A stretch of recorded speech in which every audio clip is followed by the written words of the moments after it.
সত্যি কথা বলতে ব্যাংকিং খাতের এই দুর্বলতার জন্য বাংলাদেশ ব্যাংকও তো কিছুটা দায়ী, এটা তো অস্বীকার করে লাভ নেই, কারণ আমরা তো কাস্টোডিয়ান, সেন্ট্রাল ব্যাংক হচ্ছে কাস্টোডিয়ান।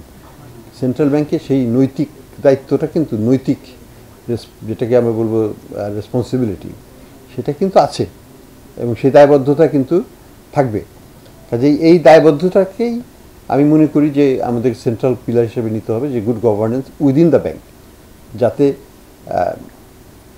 যে কোনো অডিট ইন্সপেকশন যেটাই রেজাল্ট আসুক না কেন সেটা আপনাদেরকে দেওয়া হবে না, কিন্তু সেটার ভিত্তিতে অ্যাকশনে চলে যেতে হবে এবং এটাকে ড্রয়ারের মধ্যে তালা দিয়ে আটকে রাখার কালচার সেখান থেকে বের হয়ে আসতে হবে।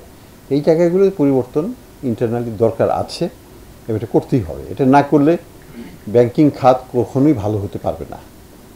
উই মাস্ট লুক ফরওয়ার্ড, সামনের দিকে তাকাতে হবে। খালি পেছন দিকে তাকালে কিন্তু আমি আগাতে পারবো না।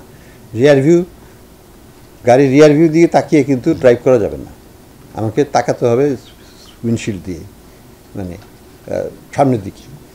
তো কিন্তু সামনের দিকে যাওয়ার জন্য আমাকে আবার রাস্তাটাকেও ঠিক রাখতে হবে, অর্থাৎ পরিবেশটাকে ঠিক রাখতে হবে। সেই জন্য good governance is part of that. তো আমরা প্রত্যেকটা জিনিসেই একটা অবজারভার একটা প্রতিষ্ঠানে দেওয়া হলো, কিন্তু প্রতিষ্ঠানের অবনতি চলতে থাকলো, এটা তো কম্প্যাটেবল হয় না। তার মানে দ্যার ইজ সামথিং রং। সেই দায়ভার তো নিতে হবে, অবজারভারকে নিতে হবে এবং ব্যাংক কর্তৃপক্ষকেও নিতে হবে। হ্যাঁ, তাকে কেন অপসারিত করা হয়নি তাৎক্ষণিকভাবে, সে অদক্ষ বা he is part of the problem, তাই না? হি becomes a part of the problem, সেটা তো হয়ে যায়, তো সলিউশন না হয়ে। তো কাজে এই জায়গাগুলোতে আমি মনে করি যে সিস্টেমেটিক রিভিউ দরকার হবে। শুধু অবজারভার দিলাম, কাজ শেষ হয়ে গেল না, that's the beginning of the work.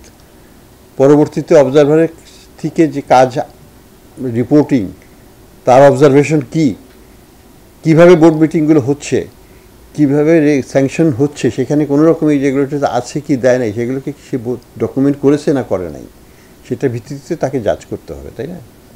তো যাই হোক, এগুলো সিস্টেমটাকে ইন্ট্রোডিউস করতে হবে যদি না থাকে, আর যদি থাকে সেখানে ল্যাপসেস কোথায় হয়েছে, কোথায় প্রবলেম আছে, সেটাকে বের করে সেগুলোকে প্লাগ করে দিতে হবে, বন্ধ করে দিতে হবে, যাতে ভবিষ্যতে সেই জিনিসগুলো না থাকে। তো যাই হোক, চেষ্টা করতে হবে। এখন সব কিছু তো ওভারনাইট সলিউশন হবে না, এটুকু বলতে পারি যে চেষ্টা করব, বাকিটা সবার সহায়তা নিয়ে হয়তো সাকসেসফুল হব, বা যতখানি পারি সাকসেসফুল হওয়ার চেষ্টা করব। তো ইনশাল্লাহ আপনারা সবাই সহযোগিতা করেন। প্রেস, আমি মনে করি যে press is a valuable contributor in that. প্রেসকে যদি আমি শত্রু হিসাবে দেখি তাহলে আমি নিজেরই ক্ষতি করব।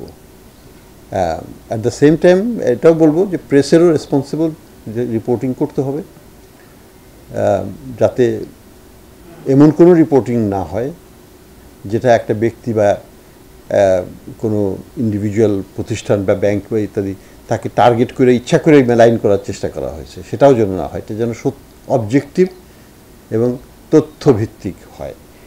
আপনাদের কাছে এটা রিকোয়েস্ট থাকবে, এটা যেন কোনো স্পেকুলেটিভ বা কারো ক্ষতি সাধন করার জন্য যেন প্রেসকে ব্যবহার করা না হয়।